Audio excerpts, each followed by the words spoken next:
Cette semaine, on va avoir droit à l'opposition entre Yosef et ses frères dans l'espoir de récupérer le petit frère Binyamin. Allez, c'est parti pour ce dernier combat de la carte préliminaire. Oh, ça commence très bon. À ce moment-là du récit, Yosef n'a toujours pas révélé son identité à ses frères. La question qu'on se pose, quelle attitude vont-ils avoir pour récupérer le petit dernier de la fratrie? Surtout quand tu sais que derrière, Yaakov, il attend le retour du petit Binyamin en bonne santé. Le Gaon de Vilna, le génie de Vilna au XVIIIe siècle, rapporte que Yosef et Yehuda sont tous les deux des symboles de royauté, mais dans un style totalement différents et font écho à la suite de l'histoire du judaïsme. Rappelle-toi, Yehuda c'est le 4e fils. Pourquoi c'est lui qui se porte garant pour Binyamin? Pourquoi c'est lui qui va parler avec Yosef? Pourquoi c'est de sa tribu que va naître le roi David? Pourquoi sommes-nous descendants de sa tribu et qu'on s'appelle juifs?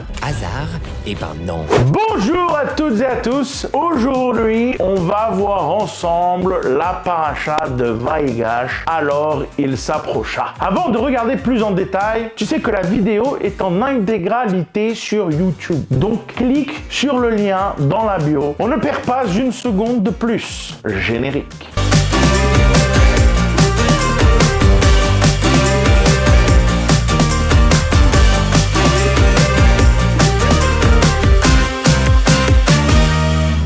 Yehuda n'a pas le choix. Il s'est engagé auprès de son père pour que rien n'arrive au petit Binyamin. Pour lui et ses frères, impossible de rentrer au pays sans lui. S'ensuit une confrontation de force entre Yehuda et Yosef, car lui, il en a gros sur la patate.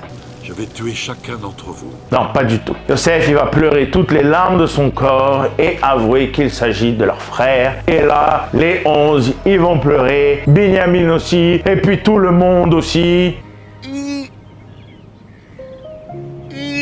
Bon, peut-être pas comme ça. Yosef demande à ses frères de faire venir Yaakov en Égypte et de quitter Canaan. Ce dernier accepte car il obtient la promesse de la part de Dieu qu'il pourra y être enterré. C'est ainsi que l'histoire de Yosef, ce jeune homme qui a été trahi par ses frères, vendu comme esclave. Tu vois dans la vie, quand tu crois que tout va mal, prends un peu de recul et tu verras qu'en fait, il y a un plan. Alors, Yosef et Yehuda, parce que c'est le sujet d'aujourd'hui, je te rappelle. Dans le texte, quand on parle de Yosef, on parle du terme Moshel, qui parle d'un roi dont le pouvoir réside dans sa fonction, dans son autorité, un dictateur. Je suis le roi.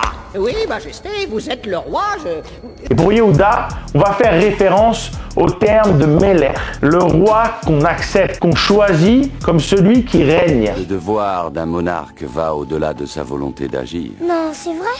Oui, mon fils. À travers cette opposition, c'est un peu notre rapport face à Dieu et face à notre prochain qui va être mis en avant. Notamment dans la prière, on retrouve le terme très souvent. D'un côté, ira, le cadre, et de l'autre, ahava, l'amour.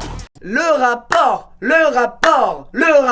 quel est le rapport? Quand on parle d'une relation en amour, en couple, par exemple, on a envie de vivre dans une relation où l'amour va nous pousser à aller l'un vers l'autre. Mais baser notre relation seulement sur l'amour, on le sait, c'est dangereux. Quand les disputes vont arriver, l'amour, il sera plus là. You're such a dick!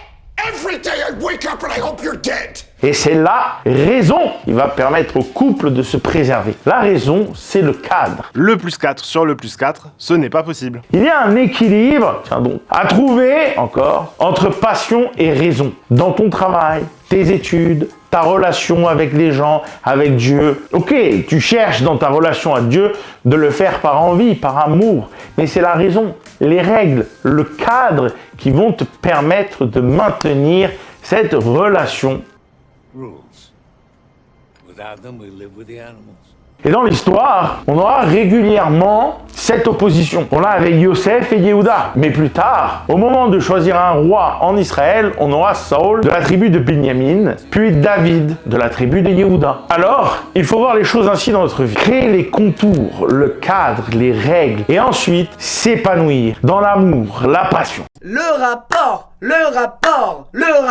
quel est le rapport? C'est quoi le rapport avec la paracha? La confrontation entre Yosef et Yehuda, c'est une confrontation qui au départ pose les règles, l'autorité, le vice-roi avec le représentant d'une petite tribu de Canaan. Une fois que tout est posé, c'est l'amour, l'émotion qui laisse place et permet à tout le monde de vivre un magnifique happy end. L'équilibre dans la vie est un enseignement continu dans la Torah. C'est cette balance parfaite qui te permet de vivre au mieux ta vie de tous les jours. Voilà, c'est tout pour aujourd'hui les amis. J'espère que vous êtes tous abonnés à notre chaîne YouTube, que vous avez liké la vidéo et que vous allez la partager. Et nous, on se retrouve la semaine prochaine pour la dernière paracha de 2023. D'ici là, Shabbat Shalom, je vous embrasse.